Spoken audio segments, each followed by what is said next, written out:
Welcome to Niha சமையல். இன்றைக்கி நம்ம நிஹா சமையலில் பார்க்க போகிற recipe Turkish halwa, tahini halwa அப்படின்னு சொல்லுவாங்க. இந்த ரெசிபி ரொம்ப சிம்பிளான ஒரு ஸ்வீட் ரெசிபி. எப்படி பண்ணுறதுன்னு பார்த்துடலாம். இது பண்ணுறதுக்கு 1 கப் அளவுக்கு வெள்ளையல், 1/2 கப் அளவுக்கு பால் பவுடர், 1/4 கப் சுகர், ஒரே ஒரு ஏலக்காய், அப்புறமா கொஞ்சமாக பிஸ்தா எடுத்து வச்சுருக்கேன். இப்போ ஒரு பேன் சூடுபடுத்திட்டு நம்ம எடுத்து வச்சுருந்த 1 கப் வெள்ளையில் சேர்த்துட்டு நல்லா ட்ரை ரோஸ்ட் பண்ணி எடுத்துக்கோங்க. எள்ளு வந்து நல்லா பொரிஞ்சு வரணும், பொரிஞ்சு லைட்டாக கலர் மாதிரி வரணும், அந்தளவுக்கு வறுத்துக்கோங்க.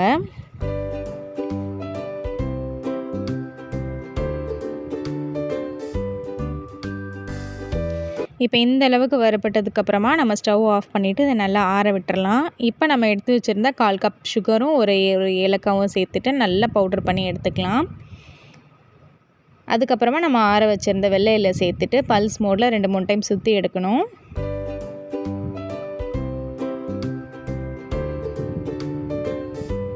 இப்போ பார்த்தீங்கன்னா பல்ஸ் மோடில் அரைச்சி எடுத்துட்டேன். இப்போ சைடில் இருக்கிற எல்லாத்தையுமே ஒரு ஸ்பூன் வச்சு எடுத்து விட்டுட்டு திரும்பவும் பல்ஸ் மோடில் 2-3 டைம் சுற்றி எடுக்கணும்.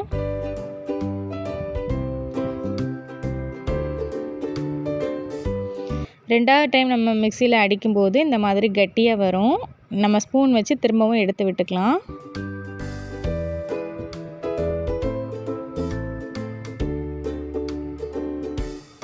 எடுத்து விட்டதுக்கப்புறமா இது கூட 3 டேபிள் ஸ்பூன் அளவுக்கு குக்கிங் ஆயில் சேர்க்கணும். ஃப்ளேவர் இல்லாத எந்த ஆயில் வேணாலும் சேர்த்துக்கலாம். சேர்த்துட்டு திரும்ப நல்ல ஒரு திக் பேஸ்ட்டாக அரைச்சி எடுத்துக்கணும், ஸ்மூத்தாக அரைச்சி எடுத்துக்கணும்.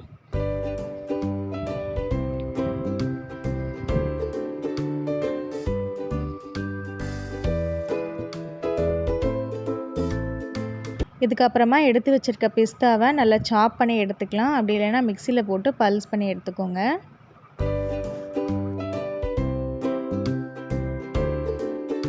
இப்போ ஒரு ட்ரே எடுத்து வச்சுருக்கேன். ட்ரே அப்படி இல்லைன்னா உங்ககிட்ட ஏதாவது பிளாஸ்டிக் பாக்ஸ் இருந்தால் கூட நீங்கள் அதை வந்து யூஸ் பண்ணிக்கலாம்.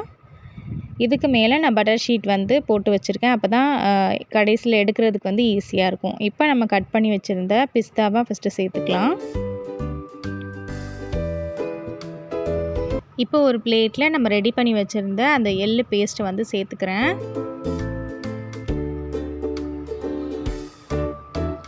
இது கூடவே 1/4 கப் அளவுக்கு பால் பவுடர், அப்புறமா பவுடர் பண்ணி வச்சுருந்த சுகரையும் சேர்த்துட்டு நல்லா மிக்ஸ் பண்ணி விடணும். கட்டி இல்லாமல் நல்லா மிக்ஸ் பண்ணி விட்டுக்கோங்க.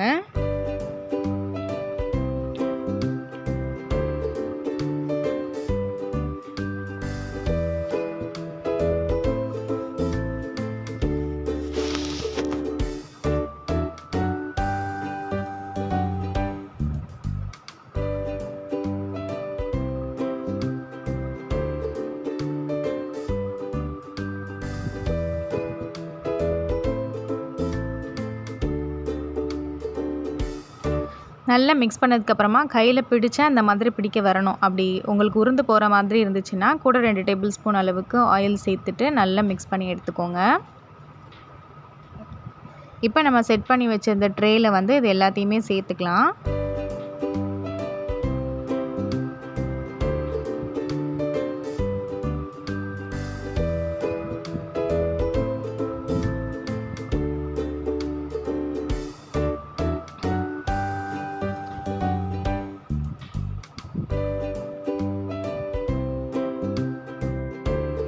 இப்போ எல்லாத்தையும் சேர்த்ததுக்கப்புறமா ஒரு ஸ்பூன் இல்லை ஸ்பேச்சுலா வச்சு நல்லா ப்ரெஸ் பண்ணி விட்டு செட் பண்ணி வச்சுக்கோங்க. நல்லா ப்ரெஸ் பண்ணி செட் பண்ணிக்கோங்க. அப்போ தான் நல்லா வந்து செட் ஆகி வரும்.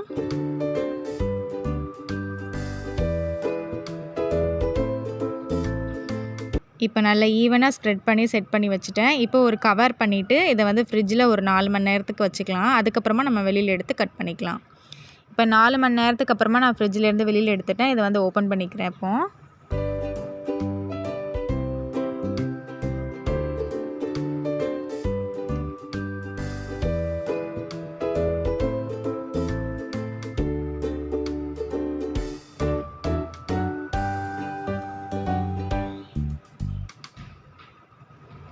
நாலு மணி நேரத்துக்கு அப்புறமா சூப்பராக செட் ஆகி ரெடியாகி வந்துருச்சு. இந்த தஹினி அல்வா ரெசிபி உங்கள் எல்லாருக்குமே ரொம்ப பிடிச்சிருக்குன்னு நினைக்கிறேன். இந்த வீடியோ பிடிச்சிருந்தா மறக்காமல் லைக் பண்ணிக்கோங்க. உங்கள் ஃப்ரெண்ட்ஸ் அண்ட் ஃபேமிலியோட ஷேர் பண்ணிக்கோங்க. இந்த வீடியோ யாருக்காவது வந்து யூஸ்ஃபுல்லாக இருக்கலாம்.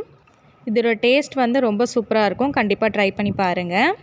இந்த ரெசிப்பியை நீங்களும் வீட்டில் ட்ரை பண்ணிவிட்டு எப்படி இருந்ததுன்னு உங்களோட ஃபீட்பேக்கை கமெண்ட்டில் ஷேர் பண்ணுங்கள். இன்னும் நம்மளோட சேனலை சப்ஸ்கிரைப் பண்ணாமல் பார்த்துட்டு இருந்தீங்கன்னா மறக்காமல் சப்ஸ்கிரைப் பண்ணிக்கோங்க. கூடவே இருக்கிற பெல் ஐக்கானையும் ப்ரெஸ் பண்ணிக்கோங்க. அப்போ தான் நான் போடுற அடுத்த இன்ட்ரெஸ்டிங்கான வீடியோஸ் உங்களுக்கு நோட்டிஃபிகேஷனாக வரும். தேங்க்ஸ் ஃபார் வாட்சிங். Keep supporting my channel Niha சமையல்.